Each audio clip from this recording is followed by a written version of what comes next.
Good morning students. तो happy Sunday. तो विदिशा तुम पहले आई हो सबसे, तो वेरी गुड, बहुत अच्छी बात है। सर्कुलेशन का आपको डाउट था, ठीक है, तो मैं सर्कुलेशन वाला सबसे पहले इसमें क्लियर कर देती हूँ। चैप्टर तो मैंने एक्सप्लेन किया हुआ है।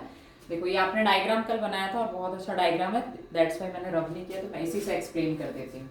सबसे पहले जैसे आउटा क्या होता है ये बताओ। आउटा में मतलब ब्लड उससे एंटर करता है या एग्जिट करता है। ठीक है, हाँ, सबसे बड़ी आर्टरी होती है, ठीक है। तो आर्टरी का क्या फंक्शन होता है बेटा? वो प्योर ब्लड को कैरी करता है। गुड, ठीक है, प्योर ब्लड को, या जिसको हम प्योर ब्लड को और क्या बोलते हैं, ऑक्सीजनेटेड ब्लड भी कहते हैं। तो ऑक्सीजनेटेड ब्लड कहाँ से कहाँ जाएगा? देखो ब्लड प्योर कहाँ पे हो रहा है? हार्ट के अंदर हो रहा है, आराम से आराम ठीक है, हार्ट के अंदर हो रहा है। तो ऑब्वियस ही बात है कि जो प्योर ब्लड है या ऑक्सीजनेटेड ब्लड है वो कहाँ से जाएगा? हार्ट से पूरी बॉडी में जाएगा। तो आर्टरी आपके क्या करती है कि जो ऑक्सीजनेटेड ब्लड है उसको कहां से कहां सप्लाई करती है? हार्ट टू बॉडी, ठीक है। और वीना केवा क्या करता है आपके? Deoxygenated blood body to heart. ठीक है, गुड, ठीक है, क्योंकि ऑब्वियस ही बात है कि सारा ब्लड जो है वो पूरी बॉडी में सेल्स टिश्यूज में है। तो जो डीऑक्सीजनेटेड ब्लड है वो वीना केवा लार्जेस्ट वेन है तो वो लेके आता है, और आर्टरी जो आउटा जो है वो लेके जाती है, ठीक है। इसके अलावा कार्डियक साइकिल में बेसिकली 4 स्टेप्स होते हैं। डायग्राम मैं इसलिए रब नहीं कर रही हूँ, ओके। तो कार्डियक साइकिल में आप भी सुनो बेटा, है ना, मैं कार्डियक साइकिल एक्सप्लेन कर रही हूँ तो ये वापस से ढंग से समझ आ जाएगा। पहले तो देखो 4 चैम्बर्स होते हैं हमारे, right auricle, left auricle, atrium या ऑरिकल, है ना, और राइट वेंट्रिकल और लेफ्ट वेंट्रिकल, ये हमारे 4 चैम्बर्स होते हैं। कार्डियक साइकिल के अंदर देखो 4 बेसिक स्टेप्स होते हैं। पहला होता है जॉइंट डायस्टॉल। डायस्टॉल का मीनिंग क्या होता है? रिलैक्स। गुड, रिलैक्सेशन, ठीक है। तो मतलब जो चारों हमारे स्टेप्स होंगे ना वो 2 चीजों से बने होंगे, सिस्टोलिक प्रेशर, डायस्टोलिक, पढ़ा है तुमने 10th के अंदर, ब्लड प्रेशर था ना। तो पहला हो जाएगा जॉइंट डायस्टॉल, फिर आपके हो जाएगा आर्ट्रियम या फिर ऑरिक्यूलर सिस्टोल। तो ये वर्ड से जैसे तुम्हें पता चल रहा होगा कि ऑरिकुलर सिस्टोल में क्या हो जाएगा, जो हमारे ऑरिकल्स होते हैं, आर्ट्रियम होते हैं, वो कॉन्ट्रैक्ट होते हैं, ठीक है। नेक्स्ट आ जाता है बचा वेंट्रिकल्स, तो वेंट्रिकुलर सिस्टोल, ठीक है, और लास्ट आ जाता है वेंट्रिकुलर डायस्टोल, ठीक है। अब इसमें मैं तुम्हें ना की टर्म बता देती हूँ जिससे तुम्हें क्या साइकिल तुम कभी नहीं भूलोगे, ठीक है। यूजुअली क्या बच्चे कंफ्यूज क्यों होते हैं? क्योंकि हम उसको रट्टा मारने का ट्राई करते हैं, और रट्टा मारने से ऑब्वियस सी बात है कि फिर कंफ्यूजन कहाँ पे होती है? वॉल्व्स में, ठीक है। वॉल्व कौन कौन से होते हैं बताओ? बाइकस्पिड, ट्राइकस्पिड, ठीक है, गुड।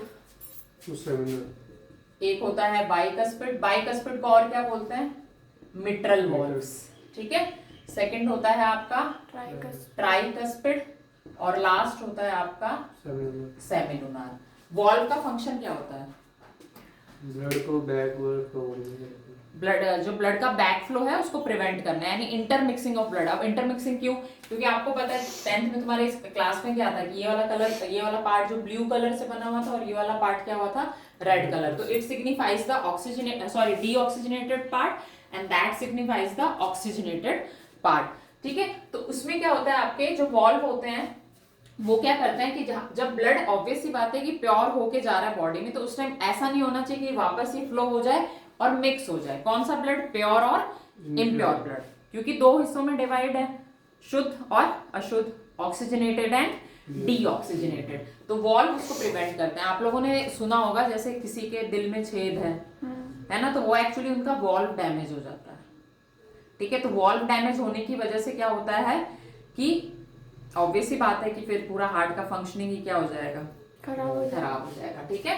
तो वॉल्व सबसे इंपॉर्टेंट होते हैं हार्ट के अंदर। सेप्टम जो तुम्हें दिखाई दे रहा है वो बेसिकली पार्ट्स को डिवाइड करते हैं। इंटरवेंट्रिकुलर मतलब वेंट्रिकल्स के बीच का सेप्टम, इंटरआर्टरियल मतलब ऑरिकल्स के बीच का सेप्टम, ठीक है, और ऑरिको वेंट्रिकुलर सेप्टम मतलब ऑरिकल्स और वेंट्रिकल्स के बीच का सेप्टम। नाम से ध्यान रखना, ठीक है।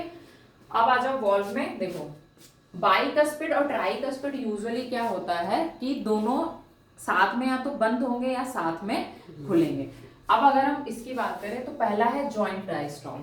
जॉइंट डायस्टॉल मतलब क्या होना है? डायस्टॉल तो रिलैक्सेशन, जॉइंट मतलब सभी रिलैक्स मोड में होंगे। Very good. चारों मतलब एक पॉइंट ऐसा भी आता है हमारे कार्डियक साइकिल में, 72 टाइम्स पर मिनट है अपनी हार्ट रेट, है ना। एक पॉइंट ऐसा भी आता है कि कुछ फ्रैक्शन ऑफ सेकंड्स के लिए चारों चैम्बर्स रिलैक्स हो जाते हैं। ये कार्डियक साइकिल पूरे 0.8 सेकंड यानी 1 सेकंड के अंदर ही है। 0.8 सेकंड इसलिए तक पता नहीं चलती चलता है। इसमें। हाँ, तो इसलिए आपको 0.8 सेकंड की पूरी साइकिल है, मतलब ये चारों स्टेप्स की। अब तुम सोच के देखो कि इसमें जॉइंट डायस्टॉल भी आ रहा है, मतलब एक बार तो क्या होगा कि चारों रिलैक्स हो जाएंगे। ठीक है, जब चारों रिलैक्स हो जाते हैं तो उस टाइम आपके काम आता है ऐसे नोड। ऐसे नोड। रिलैक्सेशन के बाद ऐसे नोड आपका डायरेक्टली किससे कनेक्ट होता है? ब्रेन से। मेन जो है हमारा ब्रेन, आपको पता है सारे ऑर्गन्स को कंट्रोल करता है। तो हार्ट के अंदर ब्रेन में हमारा एएनएस जो होता है, ऑटोनोमस नर्वस सिस्टम, ठीक है। इसके अलावा नोडल टिश्यू, और तीसरा होता है मेड्यूला ऑब्लोंगटा। मेड्यूला याद है, रेस्पिरेशन में भी था। हाँ। यहाँ भी मेड्यूला काम करेगा। मेड्यूला के अंदर एक स्पेशल अलग से नर्व फाइबर जनरेट होते हैं जो स्पेशली अलग से हार्ट से कनेक्टेड होते हैं। तो तीन चीजें होती हैं ब्रेन की जो हार्ट रेट को कंट्रोल करती हैं, कार्डियक साइकिल को कंट्रोल, एएनएस, मेड्यूला और नोडल टिश्यू। नोडल टिश्यू में आपके SA node, AV node, Purkinje fibres, bundle of His. ठीक है, एसए नोड से आगे जाता है, एवी नोड कनेक्टेड है, फिर एवी नोड आगे सब ब्रांचेस में कन्वर्ट हो जाता है और बना लेता है बंडल ऑफ हिस और पर्किंजी फाइबर्स। तो एसए नोड सबसे पहले क्या करेगा? एक्शन पोटेंशियल को जनरेट करेगा और वापस जॉइंट डायस्टॉल के बाद फाइनली ऑरिकल्स कॉन्ट्रैक्ट होंगे। ठीक है, जॉइंट डायस्टॉल के बाद। अब वॉल्व का मैं तुम्हें बता रही थी, देखो जब डायस्टॉल है ना, ध्यान से सुनना ताकि तुम्हें हमेशा याद रहे, तो ये जो दोनों हैं ये ओपन हो जाएंगे। ठीक है, कोई भी डायस्टॉल है तो अगर तुम्हारे कार्डियक साइकिल में डायस्टॉल आ रहा है तो आराम से क्या कर दो, tricuspid and bicuspid valves are open now. तो अगर ये ओपन है तो सेमिलुनार क्या हो जाएगा? क्लोज्ड हो जाएगा। डायस्टॉल की बात कर रही हूँ, समझ आ रहा है? मैं रिपीट कर रही हूँ, ध्यान से सुनना। जब रिलैक्सेशन मोड पे होता है हमारा हार्ट तो ट्राइकस्पिड और बाइकस्पिड ओपन हो जाते हैं, ठीक है, और सेमिलुनार जो वॉल्व है वो क्लोज हो जाता है। ठीक है, क्योंकि रिलैक्सेशन मोड के बाद क्या होगा? ब्लड फ्लो स्टार्ट होगा, ठीक है, तो वो ओपन रहेंगे। अब सिस्टोल मोड में जस्ट इसका ऑपोजिट हो जाएगा। क्या होगा? जब सिस्टोल रहेगा, जैसे ऑरिकुलर सिस्टोल और वेंट्रिकुलर सिस्टोल, क्या होगा? सेमिलुनार ओपन हो जाएगा और गुड, बाइकस्पिड ट्राइकस्पिड क्लोज हो जाएंगे। हाँ ठीक है। देखो, क्योंकि तुम जब कार्डियक साइकिल एग्जाम में लिखोगे ना तो तुम्हें वॉल्व का मेनली लिखना है कि वॉल्व, क्योंकि वही वॉल्व खुलेंगे तभी तो ब्लड आगे जाएगा। ठीक है, ब्लड आगे जाएगा फिर वापस बंद हो जाएंगे, तो आखिर कौन से वॉल्व होते हैं जो बंद होते हैं और खुलते हैं? तो इसके बेसिक मार्क्स होते हैं तुम्हारे। तो डायस्टॉल में मैं रिपीट कर रही हूँ, आपका ट्राइकस्पिड बाइकस्पिड दोनों साथ में ध्यान रखना, ओपन रहते हैं और सेमिलुनार क्लोज रहता है। सिस्टोलिक में उल्टा हो जाता है।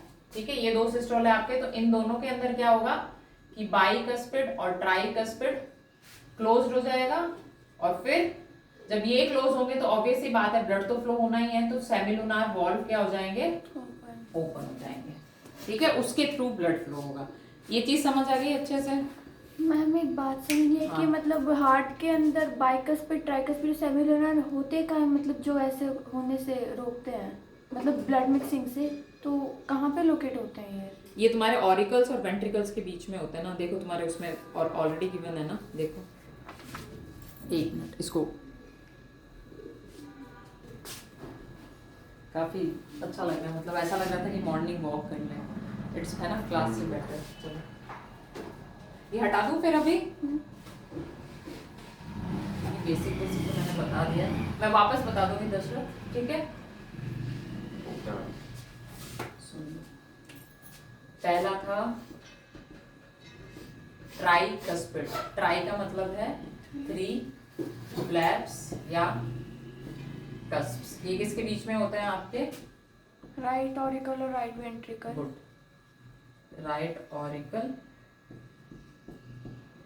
And right ventricle. ठीक है, फिर आ जाता है तुम्हारे सेकंड वाला। कौन सा था सेकंड वाले का नाम क्या है? बाइकस्पिड। बाइकस्पिड। तो बाई मतलब क्या होता है? 2। ठीक है, तो ये तुम्हारे 2 कस्प या फिर फ्लैप्स, ठीक है, जिसको हम ढक्कन भी कहते हैं, क्योंकि ढक्कन का ही काम करता है, ये कैप का काम कर रहा है, ठीक है। तो ये कहाँ प्रेजेंट होगा तुम्हारे, इसका उल्टा, ये राइट के बीच में प्रेजेंट था, ट्राइकस्पिड बाइकस्पिड किसके बीच में प्रेजेंट है, लेफ्ट के बीच में, लेफ्ट ऑरिकल और लेफ्ट वेंट्रिकल। Very good. अब क्या बच गया बताओ, तीसरा बॉल, ये मैंने तीनों बॉल सेमिलुनार बॉल, तीनों बॉल के नाम यहाँ लिखे हैं, ठीक है।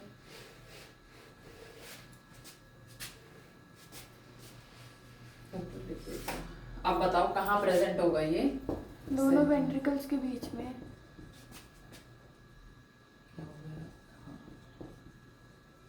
ये आपके प्रेजेंट होता है दोनों वेंट्रिकल्स के बीच में, यानी कि right ventricle and left ventricle, ठीक है। अब एक बार वापस से देख लो, इसको तुम चाहो तो ऐसे भी याद कर सकते हो, ट्राइकस्पिड TR राइट साइड, ठीक है, फिर बाइकस्पिड लेफ्ट साइड में, ठीक है, और सेमिलुनार वॉल्व तुम्हारे वेंट्रिकल्स के बीच में होता है। समझ आ रहा है, ये तुम्हारे वॉल्व्स हो गए, ठीक है, और ये तुम्हारे क्या हो गए, जो ऑरिकल्स और वेंट्रिकल्स हैं, ठीक है।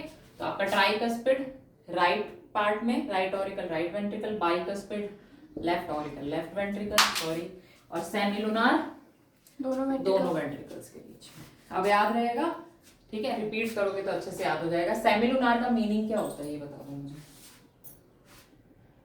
ये तो बहुत इजी है। लूनार एक्लिप्स सुना है बेटा, सोलार एक्लिप्स, लूनार एक्लिप्स वही चंद्र ग्रहण। गुड चंद्र ग्रहण, सूर्य ग्रहण, ठीक है। लुनार, तो ये वर्ड आया है सेमी लुनार, आधा चंद्रमा, ठीक है, आधा चंद्रमा होता है। तो ये फ्लैप थोड़ा सा इसका स्ट्रक्चर उस तरह से होता है, दैट्स व्हाई इसको हम सेमी लुनार वॉल्व कहते हैं, ठीक है। अब मैं वापस रिपीट कर देती हूँ, आप थोड़ा लेट आए थे कोई बात नहीं। जॉइंट डायस्ट्रॉल जो होता है, दोनों डायस्ट्रॉल जो होंगे ना, देखो ये कार्डियक साइकिल के 4 पार्ट है, तो डायस्ट्रॉल में क्या होगा कि ट्राइकस्पिड और बाइकस्पिड ओपन हो जाएंगे, ठीक है, और सेमिलुनार क्लोज रहेगा।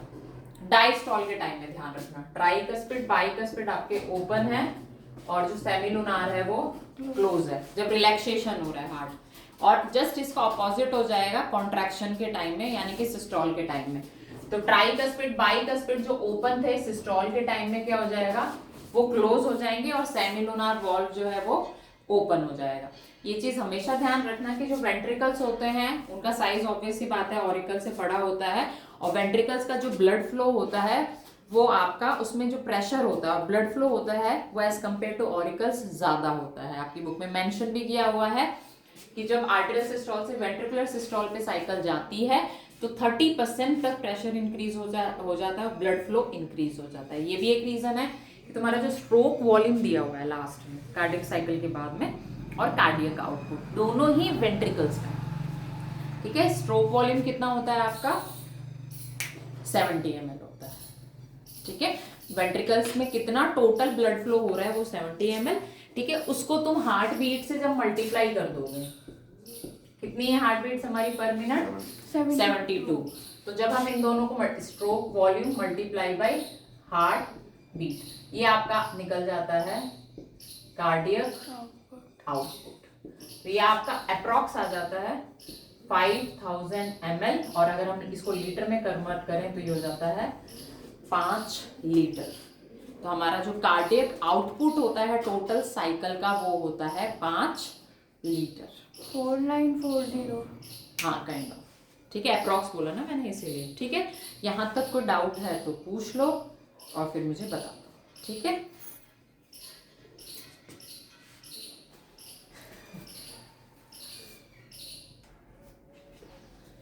अब है आपका ECG, क्या फुल फॉर्म होता है ECG का ये बता दो। इलेक्ट्रोकार्डियोग्राम। ठीक है, गुड। इलेक्ट्रो, कभी देखा है ECG कैसे होता है, टीवी में नहीं रियल में? चलो अच्छी बात है, भगवान करे कभी ना देखो, ठीक है। मैं बता देती हूँ, मेरा हुआ है बहुत बार इसलिए मुझे ध्यान है। आपका जो चेस्ट पार्ट होता है, क्योंकि आपका हार्ट जो होता है आपको पता ही है कि लेफ्ट साइड थोड़ा सा टिल्टेड होता है वैसे बीच में थोड़ा सा टिल्टेड होता है, फेस साइज का होता है। आपके चेस्ट पार्ट में छोटी छोटी वायर जैसे वायर्स होती हैं और इस तरह से उनमें कनेक्टेड पेस टाइप होता है, मतलब जो अटैच हो जाता है यहाँ पे, ठीक है। जेल टाइप लगाते हैं वो लोग, और जेल टाइप लगाते हैं और फिर वो कनेक्ट कर देते हैं। आपकी मशीन तुमने देखी होगी ना जिसमें ऐसे टी टी करती है वो मशीन, है ना, उससे पूरा कनेक्ट कर देते हैं और फिर उससे कनेक्ट करके पता लगाते हैं कि उसमें नॉर्मल बीट आ रही है कि नहीं आ रही है। ईसीजी आपका पी वेव होता है, मैंने अभी जस्ट बताया कि टी करता है, ठीक है, जो कनेक्ट करता है। वो कैसे कनेक्ट करता है मैंने बता दिया, आपके चेस्ट पार्ट में कनेक्ट किया जाता है। फीमेल्स के लिए तो एक्चुअली बहुत ही अनकंफर्टेबल टेस्ट कह सकते हैं उसको। अगर फीमेल जैसे रेडियोग्राफर है जो भी मतलब वहाँ पे करता है फीमेल है तब तो ठीक है, बट आपको पता है कि अनफॉर्चुनेटली मेडिकल लाइन में कितनी फीमेल्स होती हैं और कितने मेल्स होते हैं, तो उस तरह कुछ काफी सारे ऐसे जैसे ईईजी भी होता है एक इलेक्ट्रोएन्सेफेलोग्राम। ये पहले तुम्हारे सारे टेस्ट है ना, एमआरआई है ना, एमआरआई, सीटी स्कैन, ईईजी, सारे टेस्ट आपके लास्ट चैप्टर में दिए हुए थे 12th क्लास में। तो उससे क्या होता था कि बच्चों को सभी टेस्ट का एक मतलब एंडोस्कोपी एक आइडिया हो जाता था, ठीक है। उसका प्रिंसिपल दिया होता था, वर्किंग दिया होता था, जो बेसिक कॉन्सेप्ट होता है कि किस कॉन्सेप्ट पे काम करता है। ईजी एनसेफ्लोग्राम, एनसेफ्लॉन ब्रेन का पार्ट होता है, डायनसेफ्लॉन, मीजेंसेफ्लॉन, ये भी था तुम्हारे, ठीक है। तो पूरा यहाँ ये जो पार्ट है ना ब्रेन वाला पार्ट, वहां पे ऐसे लगा देते हैं वायर, पूरा ऐसे कुछ जेल टाइप लगाते हैं। टकला करना, क्या टकला? नहीं नहीं कैसी बातें ये जी रोज कितने लोगों का होता है इसके हिसाब से तो कितने सारे लोग, ऐसे मत बोलो यार, मेरे ऑलरेडी बहुत बार हो चुका है।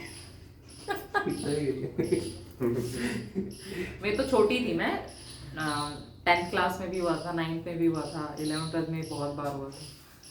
मैंने कल बताया नहीं था कि मैं एकदम से प्रेयर में, हाँ है ना, तो दैट्स द रीजन वो करते हैं। फिर एमआरआई आपके काफी बाद में आया।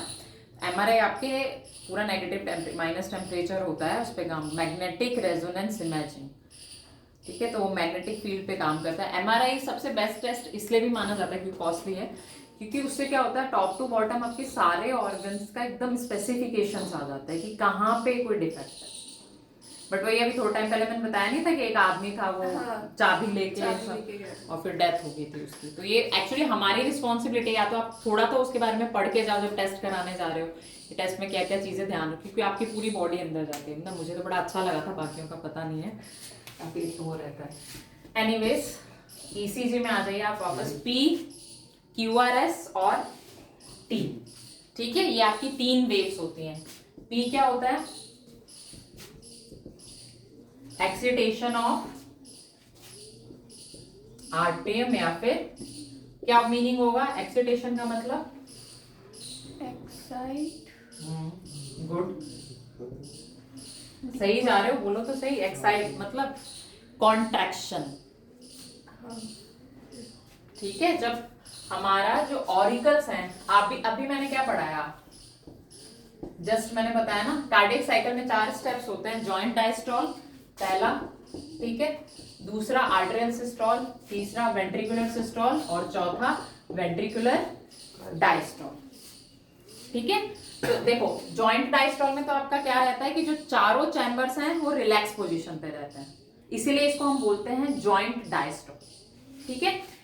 आर्टेरियल सिस्टोल नाम से ही पता चल रहा है कि ऑरिकल्स है वो कॉन्ट्रैक्ट होंगे, तो जो पी वेव बनता है वो ऑरिकल्स कॉन्ट्रैक्ट होते हैं तब, जिसको हम ग्राफिकल रिप्रेजेंटेशन के केस में, ठीक है, बायोलॉजिकली बोलते हैं एक्सिटेशन या फिर डीपोलराइजेशन। तो तुमसे जब वेव का पूछा गया कि what does P wave represent या क्यूआरएस रिप्रेजेंट, एग्जाम में ऐसे भी क्वेश्चन आ सकता है, ये वेव बना दिया, डायग्राम दे दिया, तुमसे पूछ ले कि ये क्या रिप्रेजेंट कर रहा है, ठीक है। और ये तुम्हारे नीट में भी आता है क्वेश्चंस, इस तरह के क्वेश्चन आते हैं यूजुअली, ठीक है, कि डायग्राम दिया हुआ है, आपको बताना कि उससे क्या निकल के आता है, ठीक है। तो पी वेव आपके है एक्सिटेशन ऑफ आर्टरियम और ऑरिकल्स। अब बचा क्यूआरएस और टी। क्यूआरएस क्या होना चाहिए, कोई अंदाजा? अभी मैंने जस्ट बताया था थोड़ी देर पहले कि जो वेंट्रिकल्स हैं उनमें ज्यादा 30% तक ज्यादा ब्लड प्रेशर भी फ्लो होता है और इंक्रीज भी रहता है ब्लड फ्लो। तो बताओ क्यूआरएस किसका होगा? अब तो बता दिया मैंने, वेंट्रिकुलर, वेंट्रिकल्स का कॉन्ट्रैक्शन, ठीक है, एक्सिटेशन ऑफ वेंट्रिकल्स। देखो ऑरिकल कॉन्ट्रैक्शन, वेंट्रिकल कॉन्ट्रैक्शन। तो वेंट्रिकल कॉन्ट्रैक्ट हो रहा है तो वापस से क्या होगा, रिलैक्स भी होगा, ठीक है। तो टी वेव हो जाता है आपके वेंट्रिकल्स रिलैक्सेशन, जिसको हम रीपोलराइजेशन भी बोलते हैं, ठीक है। वापस क्या हो गया, वेंट्रिकल्स रिलैक्स मोड में आ गया। समझ आया कि नहीं आया ये बता दो, याद रह जाएगा। देखो बहुत इजी है, auricle contraction, ventricle contraction, ventricle relaxation. Joint diastole में तो शो नहीं होगा ना बेटा, ठीक है। कार्डियक साइकिल 4 स्टेप से बनी होती है, joint diastole, arterial systole, ventricle systole, ventricle diastole.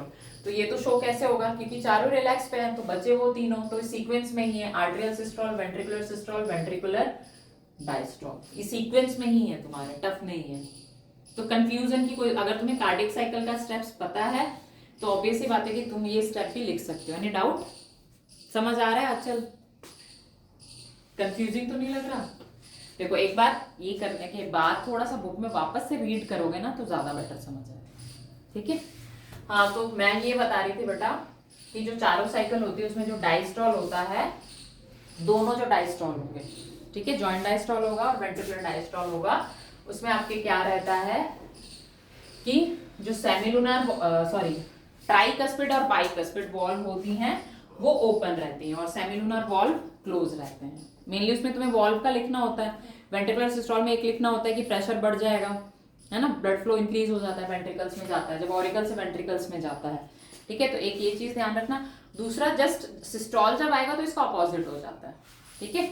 Diastole में आपके क्या हो जाएगा कि ट्राइकस्पिड और बाइकस्पिड ओपन होंगे, ठीक है। और सिस्टोलिक में क्या होगा, आपके सेमिलुनर ओपन हो जाएगा। तो इसमें सेमिलुनर क्लोज है, इसमें सेमिलुनर ओपन होगा, तो ये दोनों क्या हो जाएंगे, यहाँ पे क्लोज हो जाएंगे, ठीक है। ये मैंने की। और उसके अलावा ट्राइकस्पिड बाइकस्पिड किसके बीच में प्रेजेंट होता है, ट्राइकस्पिड राइट ऑरिकल और राइट वेंट्रिकल, गुड, और बाइकस्पिड लेफ्ट वेंट्रिकल और लेफ्ट ऑरिकल, ऑरिकल, ठीक है। और ये तुम्हारे दोनों वेंट्रिकल्स के बीच में, ठीक है, राइट और लेफ्ट वेंट्रिकल। रिपीट करूंगी मैं, ट्राइकस्पिड राइट ऑरिकल वेंट्रिकल, ठीक है, बाइकस्पिड लेफ्ट ऑरिकल वेंट्रिकल, ठीक है। और ये किसमें होगा, दोनों जो वेंट्रिकल होंगे राइट और लेफ्ट उसके बीच में। ये सिर्फ वेंट्रिकल्स के बीच में होता है, बाकी ये ऑरिकल और वेंट्रिकल के बीच में, ये राइट ये लेफ्ट ये दोनों वेंट्रिकल्स, ठीक है। नेक्स्ट है पोर्टल और कोरोनरी। तुम कह रहे थे कि नहीं बताया, कोई बात नहीं, मैं बता देती हूँ क्योंकि आपकी बुक में मेंशन है बेटा, ठीक है। बुक में है तो ऑब्वियस सी बात है कि they can give you in exam. तुम्हें भी नहीं कराया था कोरोनरी और पोर्टल? नहीं कराया था ना मैम, याद नहीं है मैम ने, उनका कोई पढ़ता बात कौन है। ओके, कोरोनरी वेन्स कभी सुना क्या होता है? अच्छा एक बात बताओ, जो हमारा दिल है या हार्ट है वो पूरी बॉडी में ब्लड सप्लाई कर रहा है ना, प्योर ब्लड, ऑक्सीजनेटेड ब्लड। तो दिल को भी तो ब्लड की जरूरत है, ऑक्सीजनेटेड। दिल तक कौन लेके जाता है खून? वीना कावा। दिल तक ऑक्सीजनेटेड ब्लड मतलब देखो, लंग साफ हो गया पल्मोनरी सर्कुलेशन से, बाकी बॉडी साफ हो गई नॉर्मल सिस्टमिक सर्कुलेशन से। खुद जो दिल है वो कैसे क्लीन होगा? वहां ऑक्सीजनेटेड ब्लड उसको कौन सप्लाई करता है? जो तुम वीना केवा वो कह रही हो वो तो सिस्टमिक सर्कुलेशन में आता है। मैं पूछ रही हूँ, क्वेश्चन समझ आ रहा है? हार्ट जो खुद है ना, हार्ट तक कौन ऑक्सीजनेटेड ब्लड लेके जाएगा? मैं ये कह रही हूँ, उसके लिए होता है कोरोनरी सर्कुलेशन। कोरोनरी आर्टरी ऐसा। Exactly, good.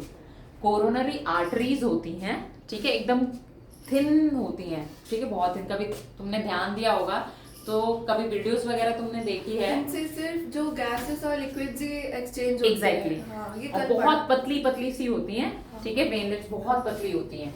तो कोरोनरी सर्कुलेशन डेवलप ही इसलिए हुआ है कि मतलब हमारी बॉडी में नेचुरली ऑटोनॉमिक इसीलिए है क्योंकि दिल को भी तो शुद्ध खून चाहिए ना भाई। उसने तो सबको कर दिया, उसका खुद का क्या? जैसे हमारे घर में भाई मम्मी सबको खाना बना के देती है, लेकिन मम्मी को क्या पूछने जाता है कोई? तो इसलिए मम्मी को खुद का अपना ध्यान रखना पड़ता है। तो यहाँ हार्ट ने खुद ही ने अपना ध्यान रख लिया है, कोरोनरी सिस्टम डेवलप कर लिया है, ठीक है, ताकि भाई मुझे भी तो ऑक्सीजनेटेड ब्लड चाहिए ना। अगर दिल खुद ही सही नहीं रहेगा तो फिर क्या होगा? पूरा सिस्टम फेल। इसी से रिलेटेड तुम्हारे डिसऑर्डर है CAD, कोरोनरी आर्टरी डिजीज, ठीक है, आर्थरोस्क्लेरोसिस, जिसमें क्या होता है कि कोलेस्ट्रॉल जब बढ़ जाता है किसी का, हाइपरटेंशन के केस में, ब्लॉकेज पैदा हो जाता है। गुड, तो कोरोनरी जो आर्टरीज होती है, क्योंकि ऑलरेडी बहुत माइन्यूट है, उससे वो नैरो होके जाएंगी कहाँ, तो उसमें ब्लॉकेज होना स्टार्ट हो जाता है और फिर it leads to coronary artery disease.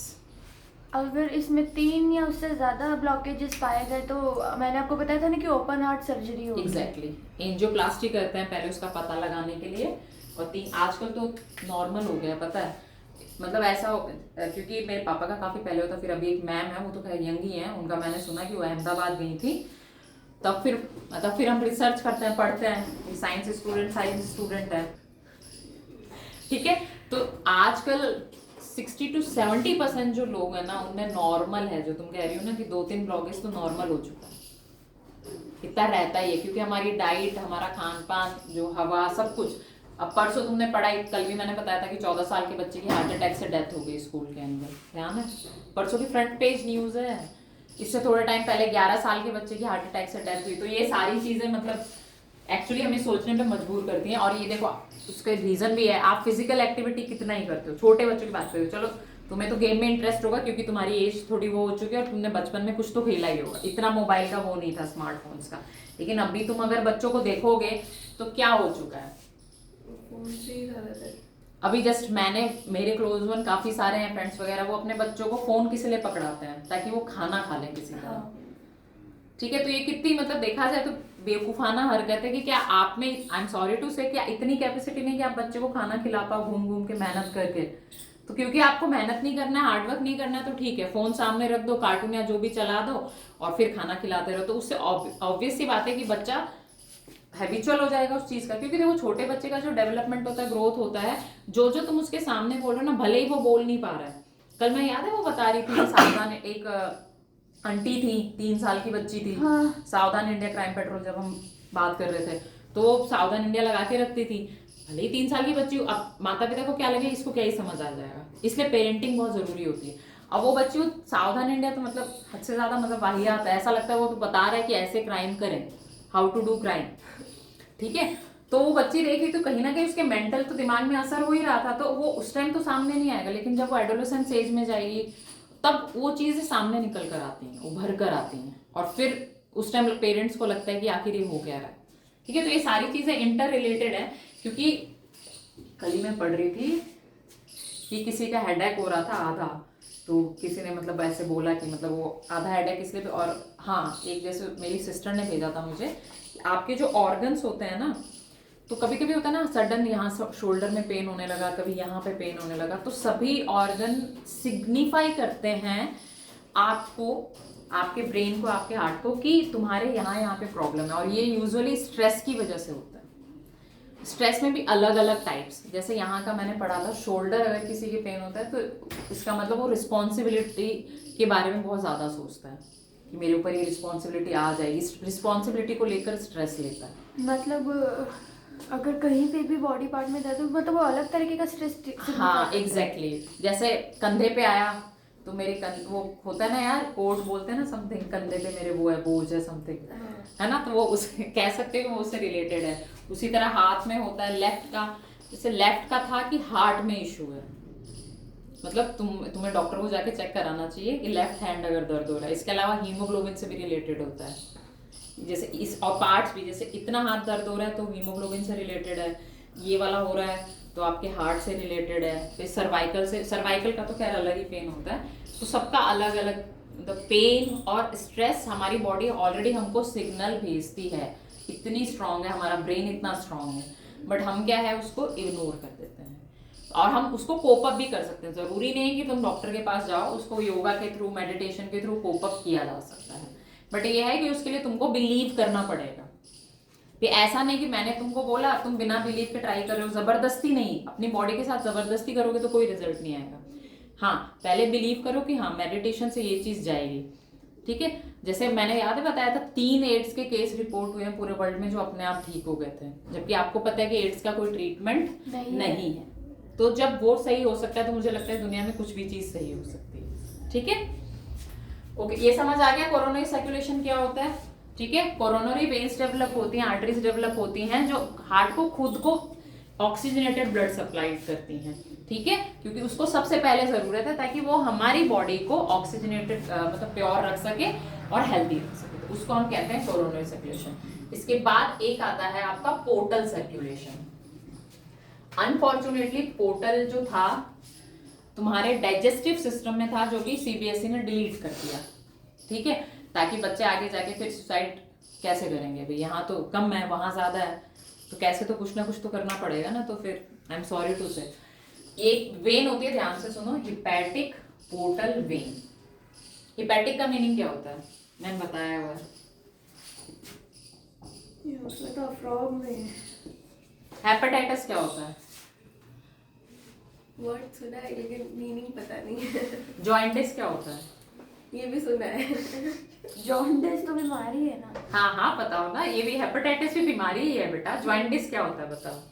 बीमारी है मतलब जिसमें हमारा जो लिवर है वो ठीक से काम नहीं करता। ठीक है, पीलिया सुना है? जॉइंटिस, पीलिया जॉइंटिस होता है, ठीक है। और मेन जो प्रॉब्लम होती है उसमें लिवर में होती है, बिल्कुल सही कहा तुमने। लिवर में बहुत ज्यादा जब इन्फेक्शन हो जाता है और इन्फ्लेमेशन आ जाता है, देखो ये वर्ड बना है हिपैटाइटिस। हिपैटिक का मीनिंग होता है लिवर, आइटिस का मतलब होता है इन्फ्लेमेशन। जैसे होता है अपेंडिसाइटिस, अपेंडिक्स नहीं होता, अपेंडिक्स तो प्रेजेंट है ना बेटा, तो क्या बोलते हैं अपेंडिक्स हो गया, अपेंडिक्स हो गया। अपेंडिक्स हमारे अंदर है ऑलरेडी। अपेंडिक्स में जब कोई खाना गलती से चला जाता है, अपेंडिक्स पुराने टाइम में थर्ड इंटेस्टाइन बोलते थे उसको, और पुराने टाइम में क्या होता था कि सेल्यूलोज डाइजेशन का जो काम है ना वो अपेंडिक्स किया करता था। टाइम के साथ क्या हुआ, अग्नि, फायर है ना, अचानक से आया है ना, तो जो रगड़ रहे थे पत्थर समथिंग हुआ, फिर वो खाना पक गया, तो फिर पका हुआ खाना खाने लगे हम लोग टाइम के साथ, तो धीरे धीरे जो सेल्यूलोज था वो, सॉरी अपेंडिक्स था, वो वेस्टिजियल हो गया, लेकिन प्रेजेंट तो होता है।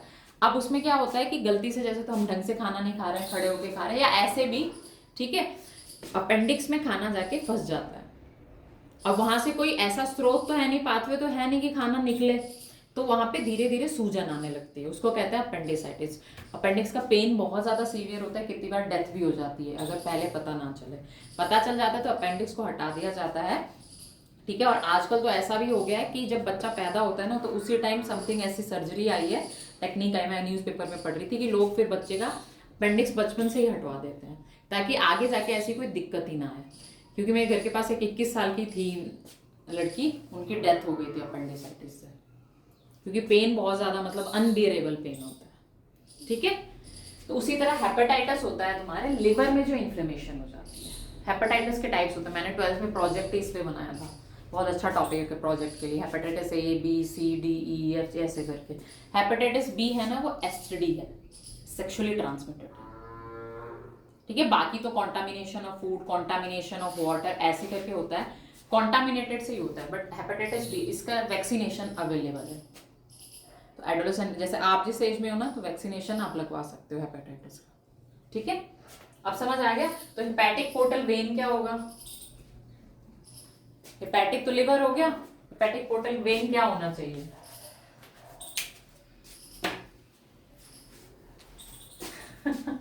Hepatic liver portal vein, liver और इंटेस्टाइन, ऐसी वेन जो लिवर और इंटेस्टाइन को ज्वाइन करती है, और लिवर से जो न्यूट्रिएंट्स है, जैसे तुम अभी गैसेस और लिक्विड बोल रही थी ना सॉरी कोरोनरी में, सेम यहाँ भी जो न्यूट्रिएंट्स वगैरह है वो जो एक्सचेंज होते हैं ना पोर्टल वेन के थ्रू, उसको हम कहते हैं हिपैटिक पोर्टल वेन। तो ये पोर्टल सर्कुलेशन बोला जाता है इसको।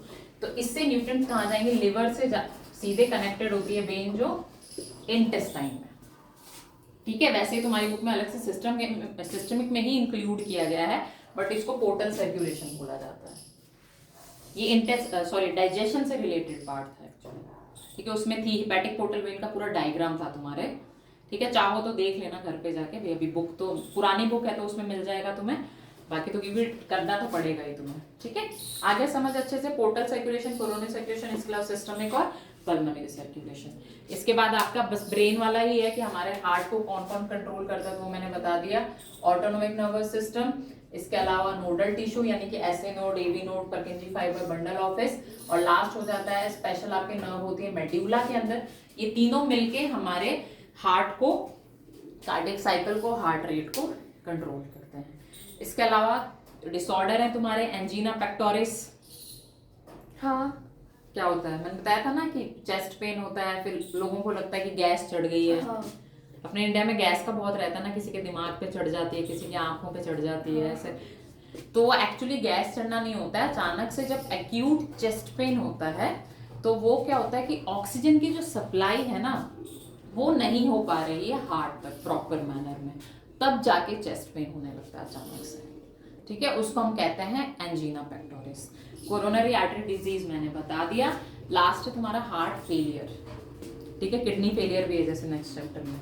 कि हार्ट फेलियर आपके अलग अलग केसेस होते हैं, जैसे 3 आपने पढ़ा ही होगा कि अगर 3 किसी को हार्ट अटैक आ जाता है तो तीसरे हार्ट अटैक में यूजुअली डेथ हो जाती है, but exceptional cases are always there. और कोई डाउट है तो समरी जरूर पढ़ना, क्वेश्चन आंसर जरूर करना, क्योंकि क्वेश्चन आंसर सॉल्व करते हो, समरी करते हो तो तुम्हें एक चैप्टर का आउटलाइन मिल जाता है और अच्छे से समझ आ जाता है। ठीक है।